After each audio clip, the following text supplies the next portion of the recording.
Hi, I'm Keifas Mashao. Studied chemistry. Got into mud engineering through a friend. What are some of the main responsibilities of your role as a mud engineer? My primary main role is to build and maintain fluid systems that are used to drill. You've got synthetic oil-based systems, and then you've got water-based systems as well. So our primary function is to build and maintain them. Every day you'll probably be doing a check. Hopefully, if you're a good engineer, you don't just be once a day. It will be probably more than 3 times a day. Do your check, find out what's wrong with the mud. If there is anything wrong, how do you fix it? Liaise with your derrick man and do your treatments. What can go wrong with mud? You could be drilling and then your weight of your mud loses, you lose your weight basically, right?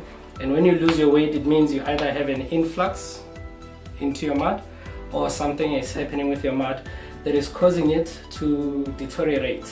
And then you find out that your weighing material is now no longer coming back up to surface. So it's staying either in the hole, and that could be either because of you've got some gases that are doing something to your mud, or hopefully no one added some water while you were working.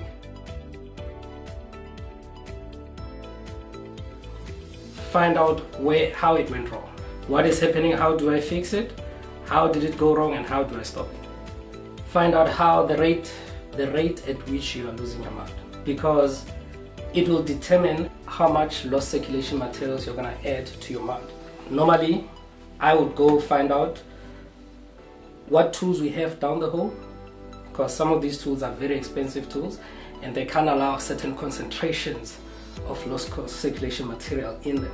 So I would talk to the people that own the tools, find out how much or how further we can go with the lost circulation material, and then discuss that with the company man, tell him my plan, and then if he's okay with it, I execute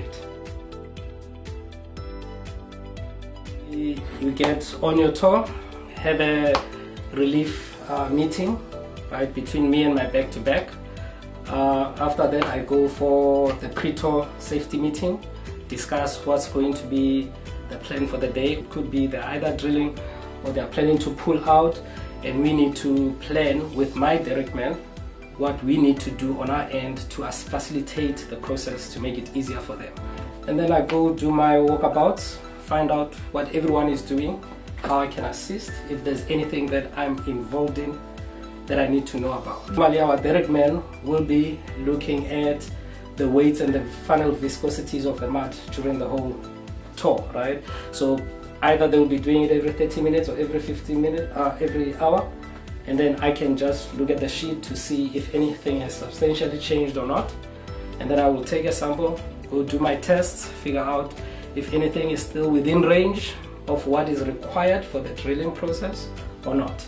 And then based on that, I could do my own treatments to get them back up to spec.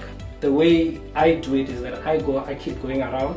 That way, if anything just happened 5 minutes ago, I'm one of the first people to know that it did happen, and what do I need to do to plan for what's happening.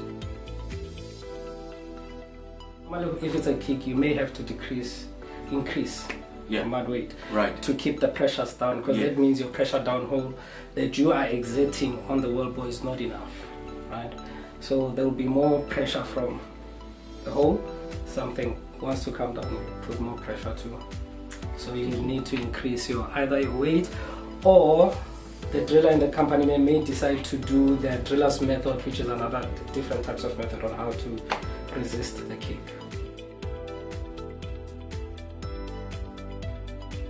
Well, you need to practice very hard your math, arithmetic, be able to communicate with your people. I've seen all kinds of people, right? It's not specifically suited for certain people and not. I think everyone could do great at it, right? As long as you're willing to do the work and you don't panic a lot, you're fine. A lot of companies, I don't think they deal with flights. I think some companies will allow the client company to organize that, but I think the way Nikham Energy has been doing it, handling it themselves, it gives you an extra layer of added security, because if anything goes wrong, I get to call Janice and find out what's going on, rather than a client company who I don't have their numbers, you know, all the way from top to bottom. For me, it's been good. So I'm able to even call, you know, Barry and all of that and ask him questions, and I'm all able to call Yanni. It's just been accessibility to the top of the company. You're able to have access with them and be able to discuss and talk to them. So I think that's an added advantage that other people don't have at other companies. But for me, I've been able to call or send Janice a message, and I don't know what you call these messages that will pop up and say, we only deal with people between, you know, like this 9 and this time, but she'd still call back. So I like that.